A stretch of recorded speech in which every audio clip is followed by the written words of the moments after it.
Hello everybody, welcome to Crafty Soup. My name is Misty.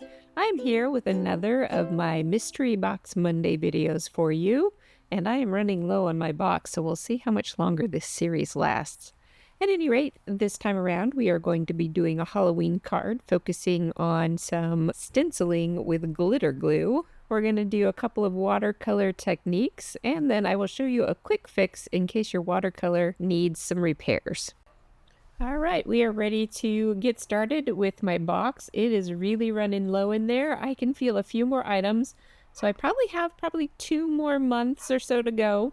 But I pull out this first item, which is a rubber stamp, and this stamp has seen better days. As a reminder, if you're new here, this box is full of crafty supplies, and I have no idea what they are. It's been in my space for a year and a half to 2 years now, sitting on the floor and waiting for me to pull out all the goodness in here. And it was jam-packed. And as you can see, I have got 3 items now for this current project. Let's see how I can whip up a recipe with these. So we have stickles, which we got in last month's box as well. This is another whitish version, but this one has the iridescent greens and purples in it. And I'm going to do something fun with that. This stencil, at first I thought, oh, it's a good circle stencil, but then I looked on the back and it said it's like a boat lifesaver, and so that one started throwing me for a loop for a little bit. And then I opened up this stamp and I noticed that as red rubber, it had some excess rubber around the edges, and I don't like that because it often tends to overstamp.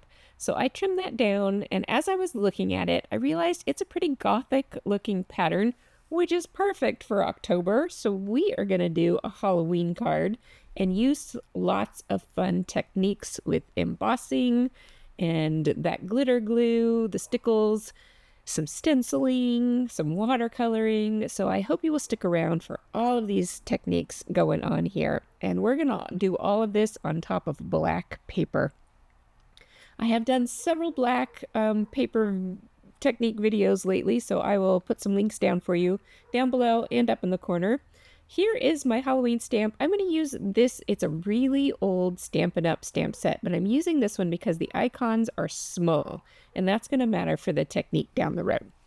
All right, I pulled out just plain cardstock for the base of my card, but I realized because I'm getting really wet with these techniques, both the glue is wet and my watercolor is going to be wet, I do need some mixed media paper to handle all that moisture. So I cut down a sheet that will fit on the front of my card, and that is the black Vicky Bouton Foundations mixed media paper.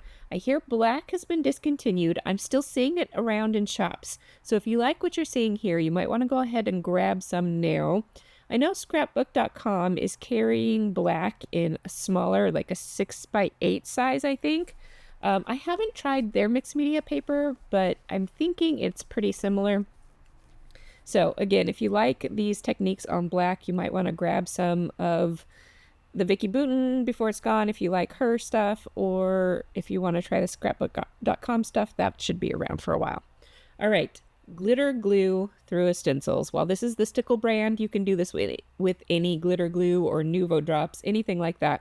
I am just squirting it into the open spaces of the stencil. At first I thought I would use the nice big scraper to smooth it out, but I'm thinking the open spaces aren't really big enough that that's going to matter too much. So I'm just going to kind of frost this stickles into those open spaces as I go. I try not to scrape too hard back and forth because the glitter is a little bit chunky, and if you scrape too hard, it can pull it back out of there.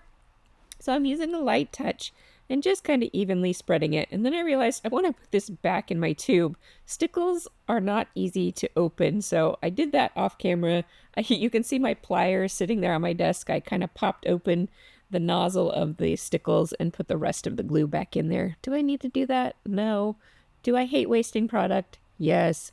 At any rate, I am getting the edges of this cleaned up. You can see I was just working on a scratch piece of paper. I had that tacked down with some temporary adhesive. I'm going to fold all the mess inside, and then I will set all of that aside to dry.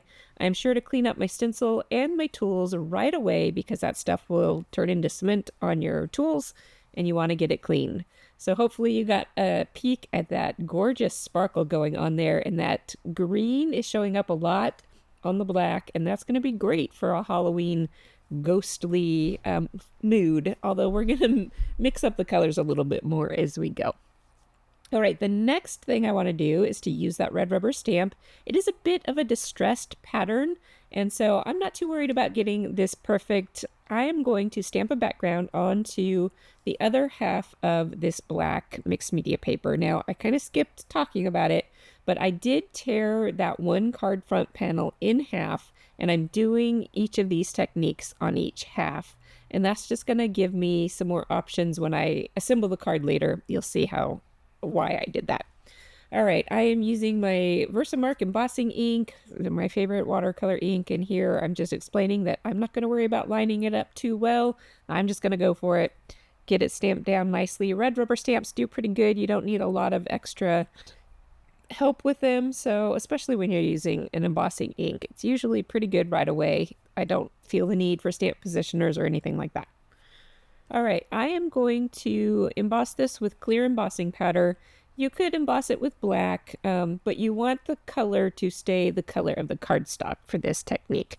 We are going to use a resist watercolor technique with this, where anywhere that it's heat embossed will not be covered up by the watercolor, but we're going to get that watercolor to go on top of the black paper. We're going to use a special watercolor to make that happen. So I took it off camera and I heat set it, and you get the shine, and that is just one step of this lovely project. So I am pulling in some mica watercolor paints. These ones, as far as I can tell, are completely old and discontinued. However, there is a Pink and Main powder watercolor mica product that I've seen demoed, and I think that would be a good option. So I will link you up to those if you like this idea. So I am just smooshing watercolor onto this cardstock. And the mica here is what you're going to get most of showing up on top of black. So any ordinary watercolor, you're just not going to get the same effect here. And on camera, it is super subtle. In person, it is definitely more noticeable. And I hope when I get to the still photos at the end, you'll be able to see that just a little bit better. But in the meantime, here is as much of a close-up as I can get for you on the live camera. And you can see the blues and purples are showing up pretty well. The red is more subtle. And so test swatches of your colors on top of black to see what you get from your products. All right, while all of the glitter glue and watercolor is drying, I'm going to move on to some focal images on this. I pulled out a scrap strip of watercolor paper, again, because we're going to be doing heavy mixed media on here, including water and heat embossing, and that will help prevent some of the warping issues that you get on regular cardstock.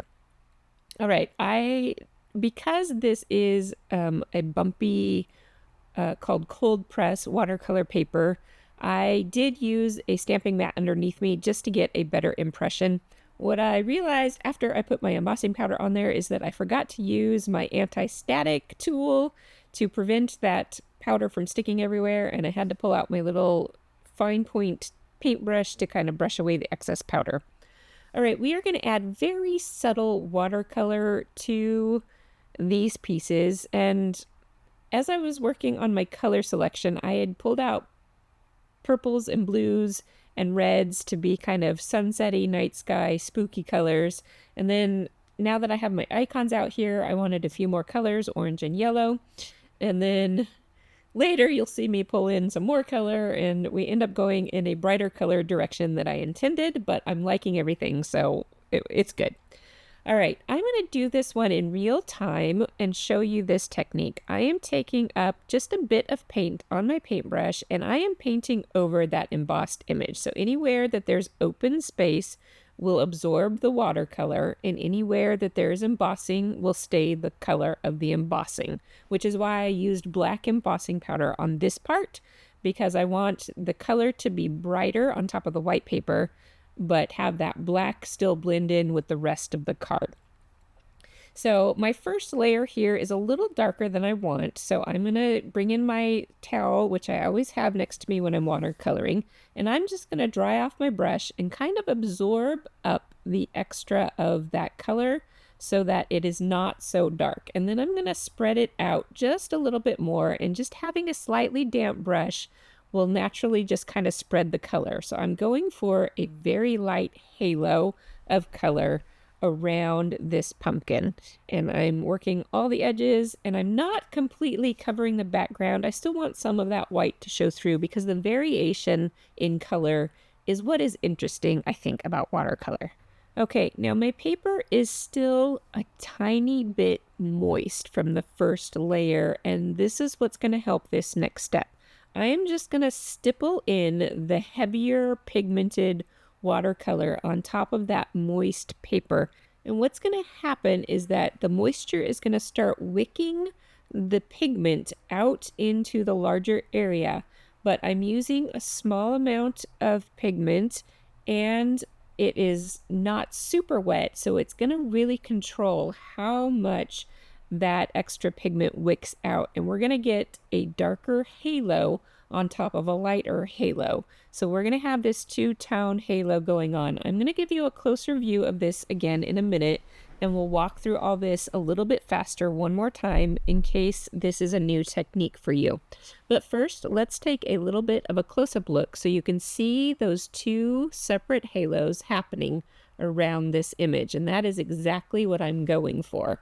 So I'm going to set that one aside to finish drying, and then let's go ahead and do this with the red. So there we go. The red's a little too dark, so I'm going to lift up a bunch of that. I'm going to spread it out so that it is a much lighter tone, and then with a pretty dry brush and a heavy amount of pigment, I'm just stippling it in to that moist paper, and you can see the halo. So one last time, and yellow is harder to do this with because it is a very light color to begin with. So it's really hard to get a light halo and a dark halo when you have a very light color. I am trying to dip into the driest of the pigment here, but it's still not working. So what I'm going to do with the yellow is go back to, I'm dabbing off all the extra paint to make it as light as possible. I am trying to add in as dark of the yellow as I can. But what I'm going to do is a very teeny tiny amount of orange, really small amount. I'm stippling into the yellow. I'm trying to blend that with the yellow as I go so that it really just looks like a darker version of yellow and not like an orange. And so as it dries, it will lighten up a little bit and look more yellow and less orange. All right, I hope you enjoyed that watercolor technique. Off camera, I did something very similar with my title, which I pulled out of this Lawn Fawn set. That set should still be on the market. They very rarely discontinue their sets. So if you're interested, it's just a general happy Halloween message. All right, I was checking my stickles to make sure it was dry because that stuff does take a while to dry. As I was heat setting embossing powder, I did hit that with a little bit of heat to speed up the process. So if you have too much color, like I did here, this piece had already dried and it didn't dry back or dry lighter as I expected, as much as I expected. So I'm going to help that along. I'm taking a wet paintbrush, clean wet water, rinsing it off, making sure it's clean and not soggy, but I'm going to re-wet that paint and then dab it off with my towel, and that helps lighten the color up. You can even erase certain colors if you make a mistake and get color where you didn't want it. Depending on the color, reds are more notorious for staining your paper than other colors. But you can try that if you've made a mistake and got color where you didn't want it. You can try this. It's called lifting. You can try this lifting. You do have to work in small sections when you're lifting a lot of color because it will re-wet and activate that color. And if you move your paintbrush over a new area, you're going to transfer that color over to that next area. So that's why you see me dipping a lot in my water and cleaning my brush as I go in between little blots. All right, now we can read the greeting, and that is going to work much better. And it is a time to assemble this card. Even on the heavier mixed media paper, oh, look at this. Oh, I think that turned out pretty, and I think the camera's picking it up okay there, but it looks even better in the close-up pictures. So yes, lots of sparkle and shine and color and mood, and I'm really loving this project, so that's great. All right, I am taking the first half of that technique, and I am putting it upright standing my card upright so that the bottoms of the edges match up, and then I kind of wiggle it into place, and I will make sure that I use plenty of wet glue to help hold down any bowing from the mixed media.